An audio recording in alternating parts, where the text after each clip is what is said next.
Anja Manuel, This Brave New World, India, China, and the United States.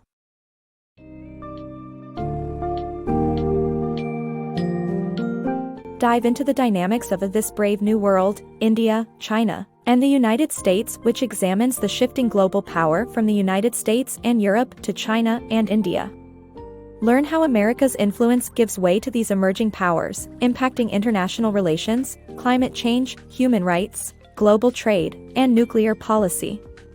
The book presents two alternative paths for U.S. policymakers: a belligerent choice leading to a new Cold War with China and an alliance with India, or a cooperative path prioritizing collaboration to solve global problems and ensure increased peace and prosperity.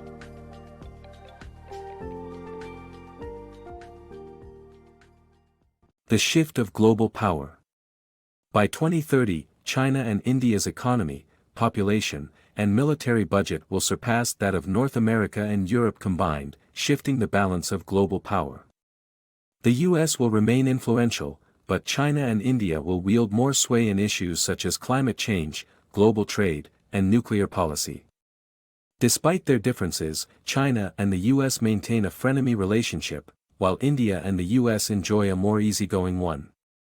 China and India's rivalry stems from their competition for fossil fuels and a dispute over the Himalayan border.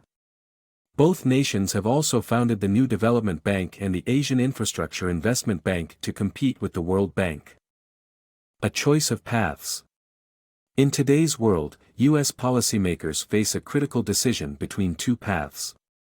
One leads to a new Cold War-like scenario with China, while the other promotes greater cooperation with India. The former scenario would see China wielding its economic might to maintain control over resource-rich nations and assertive dominance over the South China Sea. In the latter outcome, trade flows between the nations would be equitable, the South China Sea conflicts would wind down, and military spending would be reduced. In order to achieve success, U.S. policymakers must thoroughly understand the histories, political and economic systems of China and India to manage conflicts and build trust. The ultimate goal is increased peace and prosperity for all, but the path chosen will determine if the world moves toward greater collaboration or conflict. Challenges of poverty in India and China. Poverty and informal work are ubiquitous in India and China, but their manifestations differ. In India, caste divides exacerbate poverty, while in China, it is the rural-urban divide. In India's informal economy, 93% of people work in rickshaw driving, toilet cleaning, or garbage picking, making it challenging to provide a social safety net. Subsidies are provided to the poor, but corruption hinders proper distribution. In contrast, China's urban poor live in factory dorms with a wage but limited access to social services. The country's persistent corruption also hampers economic growth. President Xi Jinping aims to address the rural-urban divide, which has led to creating millions of migrants with inadequate access to social services. Rampant bribery in China and India. Bribery is a common practice in China and India that functions as a hidden tax and undermines public services. In China, bribes are a part of guanxi, and the frustratingly slow approval process generally speeds up only when the applicant hires consultants. In India, government officials routinely demand kickbacks.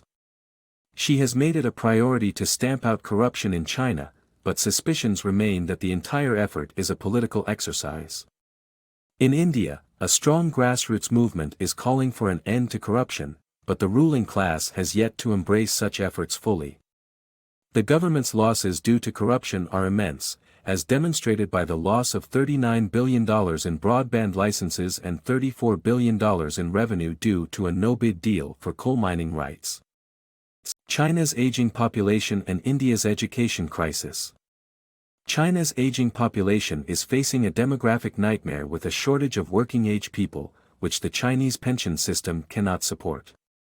India, on the other hand, has a young population, but its education system is in crisis, resulting in widespread poverty and discontent. The challenges facing Indian education extend beyond the slums, which include high dropout rates, a dire shortage of teachers, and graduating students without marketable skills. While India has the potential for a demographic dividend, it faces problems in leveraging its young population to spur economic growth. The most important step towards good relations with China and India is to make cooperation the dominant element in their interaction. Emerging world powers. India and China are asserting their influence on the global stage, with military buildup and infrastructure investment. India is vying for a UN Security Council seat, and both countries are negotiating trade agreements that exclude the West. China has also tripled its UN budget contribution in 5 years and sent combat troops to a UN mission in South Sudan. These actions signify the increasing importance of the two nations in shaping international politics and economics. Navigating U.S.-China relations. American officials need to handle their relationship with China with care in the coming decade, especially in military relations. They should avoid framing policy disagreements as USA versus China, and instead work with allies such as India, Japan, and Europe. Pursuing cooperation with China and India where possible is crucial. For example, they are creating rules of the road for cyberspace, and China agreed not to conduct cyber espionage. American trade with China is a two-way street that is vital to American consumers, with China and India as important buyers of U.S. products. Open trade benefits both countries, but closing it would harm tens of thousands of Americans' jobs. A measured approach would be superior to a confrontational one.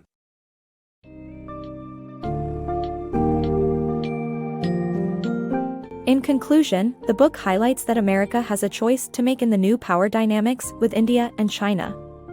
Encapsulating important issues such as global power shift, poverty, population, military engagements, and environment, it underscores the importance of demystifying these countries' histories, socioeconomic realities, and their relationships with the West.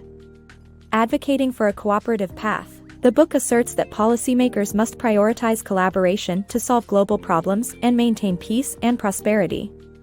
The hope lies in America understanding, respecting, and cooperating with both India and China, striking a delicate balance that avoids conflict, fosters trust, and harmonizes interests.